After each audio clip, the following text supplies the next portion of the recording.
Hello every one. ഇന്ന് എൻ്റെ കൂടെയുള്ളത് യൂണിവേഴ്സൽ ഇൻസ്റ്റിറ്റ്യൂട്ടിലെ M2 ബാച്ചിൽ പഠിക്കുന്ന മുഹമ്മദ് ഹാമിദ്. ഹാമിദ് ഇക്കഴിഞ്ഞ JEE മെയിൻ സെഷൻ 1-ന് 90.07% സ്കോർ ചെയ്തു. എന്താണ് ആ പേഴ്സൻറ്റേജിന് ഇത്ര പ്രത്യേകത എന്ന് നമ്മൾ ചിന്തിക്കുന്നുണ്ടാകും. ഹാമിദ് ലക്ഷദ്വീപിലെ ടോപ്പറാണ് ആക്ച്വലി. അതായത് JEE മെയിൻ്റെ വെബ്സൈറ്റിൽ NTA പബ്ലിഷ് ചെയ്ത സ്റ്റേറ്റ് വൈസ് ടോപ്പേഴ്സിൽ ലക്ഷദ്വീപ് ടോപ്പറാണ് മുഹമ്മദ് ഹാമിദ്.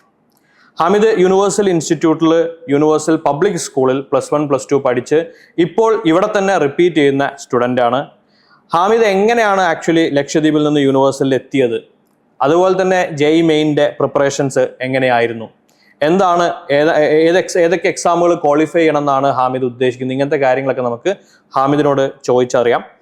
എങ്ങനെയാണ് ഹാമിദ് ആക്ച്വലി യൂണിവേഴ്സൽ ഇൻസ്റ്റിറ്റ്യൂട്ടിൽ എത്തുന്നത് 10ാം ക്ലാസ് കഴിഞ്ഞതിന് ശേഷം? എന്റെ കസിനാണ് ഇവിടെ ഫസ്റ്റ് വന്നത്. ഓക്കെ. അപ്പോ നിങ്ങളുടെ ഫാമിലിയിൽ നിന്ന് ആദ്യമായിട്ട് യൂണിവേഴ്സലിൽ വരുന്നത് കസിനാണ്? കസിന്. അപ്പോ കസിൻ വന്നതുകൊണ്ട് എന്നെ വിടാൻ തീരുമാനിച്ചു. നിന്നെ വിടാൻ തീരുമാനിച്ചു. അങ്ങനെ ഇവിടെ എത്തി.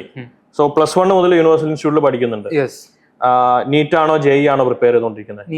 നീറ്റിനാണ് പ്രിപ്പയർ ചെയ്തുകൊണ്ടിരിക്കുന്നത്. അപ്പൊ അതിന്റെ കൂടെ കിട്ടിയതാണ് ആക്ച്വലി JEEയുടെ സ്കോർ. JEEക്ക് പ്രിപ്പറേഷൻ ഒന്നും ഇല്ലായിരുന്നോ? പ്രത്യേകിച്ച് അങ്ങനെ പ്രിപ്പയർ ചെയ്തിട്ടൊന്നുമില്ല. ഓക്കെ. ജസ്റ്റ് ഇനോർഗാനിക്കും ഫിസിക്കലും മാത്രം നോക്കിയിട്ട് പോയായിരുന്നു. കെമിസ്ട്രി. ഫിസിക്സോ? ഫിസിക്സ് പിന്നെ അങ്ങനെയൊന്നും നോക്കിയില്ല. കുറച്ചൊക്കെ അതായത് നീറ്റിനുള്ള പ്രിപ്പറേഷൻ എന്താണോ ചെയ്തുകൊണ്ടിരുന്നത് അത് ചെയ്തു. JEEക്ക് വേണ്ടി പ്രത്യേകിച്ച് പ്രിപ്പയർ ചെയ്തിട്ടുണ്ടായില്ല. മാത്സ് ഒക്കെ? മാത്സ് പ്രത്യേകിച്ച് അങ്ങനെ നോക്കിയിരുന്നില്ല. ആദ്യം അതായത് +1+2 പഠിക്കുന്ന സമയത്ത് നീറ്റിന് പ്രിപ്പയർ ചെയ്യുന്ന സ്റ്റുഡന്റ് ആണ്. ഓക്കെ. നീറ്റിന്റെ പ്രതീക്ഷകൾ എങ്ങനെയാണ്? നന്നായിട്ട് സ്കോർ ചെയ്യാൻ പറ്റുന്നുണ്ടോ? കുഴപ്പമില്ല. ഇപ്പോ ഇനിയും കൂട്ടണമെന്നുണ്ട്. ഓക്കെ. അപ്പൊ അങ്ങനെ ഒരു ഇവിടുത്തെ സിസ്റ്റം അനുസരിച്ച് അതേമാതിരി പോവാന്നുള്ള രീതിയാണ്. ആ രീതിയിലാണ് പോയിക്കൊണ്ടിരിക്കുന്നത്. ഈ പാറ്റേൺ മാറ്റം വന്നതുകൊണ്ട് സ്കോറിലൊക്കെ എന്തെങ്കിലും വ്യത്യാസം അല്ലെങ്കിൽ ഭയങ്കര ബുദ്ധിമുട്ടായിട്ടൊക്കെ തോന്നിയോ? നീറ്റിന്റെ പാറ്റേൺ ഇപ്പോ ചേഞ്ച് ചെയ്തുകൊണ്ട്? ഇപ്പോ കുറച്ച് ടൈമിന്റെ ഒരു ഇതുണ്ടായിരുന്നു. ഇപ്പൊ അത് ഹാൻഡിൽ ചെയ്തുകൊണ്ട് വരുന്നു. ടൈം കുറച്ചുകൂടെ ടൈറ്റ് ആയിട്ടുണ്ട്. ഓക്കെ. JEE മെയിൻസിന് ഇങ്ങനെ ഒരു സ്കോർ വരുന്നോ അല്ലെങ്കിൽ ലക്ഷദ്വീപില് ഒരു ടോപ്പറായിട്ട് മാറുന്നൊക്കെ ഹാമിദ് പ്രതീക്ഷിച്ചിട്ടുണ്ടായിരുന്നോ? അത് തീരെ പ്രതീക്ഷിച്ചില്ല. കാരണം ഫ്രണ്ട്സ് ആണ് ഇത് പറയുന്നത്. ഇപ്പൊ NTAന്റെ സൈറ്റിൽ ഇങ്ങനെയൊക്കെ വന്നെന്ന്. പിന്നെ ആ സ്കോറൊക്കെ ഞാൻ കുറച്ചൊക്കെ പ്രെഡിക്റ്റ് ചെയ്തായിരുന്നു ആ റേഞ്ച് ഉണ്ടാവുള്ളൂ. ഓക്കെ. അങ്ങനെ എന്നുവെച്ചാൽ പ്രതീക്ഷ പെർസെന്റേജിലൊക്കെ തന്നെയാണ് വന്നത്. പക്ഷേ ഇതൊരു ലക്ഷദ്വീപ് ടോപ്പർ ആയിട്ട് വരും എന്നുള്ളത് ഇല്ല, പ്രതീക്ഷിച്ചിട്ടുണ്ടായില്ല. ഷിഫ്റ്റ് വൈസ് ഡിഫിക്കൽട്ട് ആയിരുന്നാ? ഇല്ല, ഈസി ആയിരുന്നു. ഇപ്പൊ നല്ല സ്കോർ കിട്ടിയാണ്. ഓക്കെ. ആ രീതിയിലായിരുന്നു. ലക്ഷദ്വീപിലെ സ്റ്റുഡൻസ് ഇങ്ങനെ കേരളത്തിൽ വന്ന് പഠിക്കാറുണ്ടോ? അല്ലെങ്കിൽ നിങ്ങള് ഫാമിലിയിലൊക്കെ മറ്റെവിടെയെങ്കിലൊക്കെ പോയിട്ട് പഠിക്കുന്നവര്? ഇപ്പോ ഈ പ്രാവശ്യം കുറെ പേരുണ്ട്. എൻട്രൻസ് കോച്ചിങ് ആയിട്ട് പല ഇൻസ്റ്റിറ്റ്യൂട്ടിലും പഠിക്കുന്ന യൂണിവേഴ്സലിൽ വേറെ ഉണ്ടോ?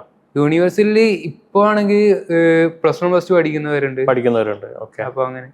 ഓക്കെ. ഈ ഒരു സ്കോർ വെച്ച് JEE മെയിൻ്റെ സ്കോർ യൂസ് ചെയ്ത് NITയിൽ പോകാനാണോ അതല്ല നീറ്റ് ക്രാക്ക് ചെയ്ത് MBBSന് പോകാൻ തന്നെയാണോ ഉദ്ദേശിക്കുന്നത് ഹാമിദ്? എന്റെ എയിം നീറ്റ് തന്നെയാണ്. നീറ്റ് ക്രാക്ക് ചെയ്യുക എന്നുള്ളത് തന്നെയാണ്. ഓക്കെ. നീറ്റ് എക്സാമിന് വേണ്ടിയിട്ട് എന്തൊക്കെ പ്രിപ്പറേഷൻസ് ഇപ്പൊ ചെയ്തുകൊണ്ടിരിക്കുന്നത്? ഇപ്പോൾ ഫൈനലി ചാപ്റ്ററും കാര്യങ്ങളൊക്കെ കഴിഞ്ഞ് ടെസ്റ്റ് സീരീസുകൾ നടക്കുന്നുണ്ട്. എന്തൊക്കെ കാര്യങ്ങളാണ് ചെയ്യുന്നത്? എങ്ങനെയൊക്കെ റിവിഷൻ ചെയ്യുന്നതൊക്കെ? ഇപ്പോൾ ഇവിടുത്തെ എക്സാമിന്റെ ഇതായിട്ട് അതിനുള്ള റിവിഷനും അതിന്റെ പ്രിപ്പറേഷനാണ്. പാർട്ട് ടെസ്റ്റ്, ഫുൾ ടെസ്റ്റ് ഓർഡറിൽ തന്നെയാണ് പോയിക്കൊണ്ടിരിക്കുന്നത്. ഓക്കെ. ഇനി JEE മെയിൻ സെഷൻ 2 എഴുതുന്നുണ്ടോ? എഴുതുന്നുണ്ട്. ഓക്കെ. അപ്പൊ അതിൽ ഇതിനേക്കാളും നല്ല സ്കോർ പ്രിപ്പയർ ചെയ്തിട്ട് ചെയ്യാൻ തന്നെ ഉദ്ദേശിക്കുന്നുണ്ട്. ഓക്കെ. അപ്പോൾ ഹാമിദിന് അടുത്ത JEE മെയിനിലും അതേപോലെ തന്നെ നീറ്റിലും നല്ല സ്കോറുകൾ വാങ്ങാൻ സാധിക്കട്ടെ എന്ന് ആശംസിച്ചുകൊണ്ട് നിർത്തുന്നു. Thank you for watching.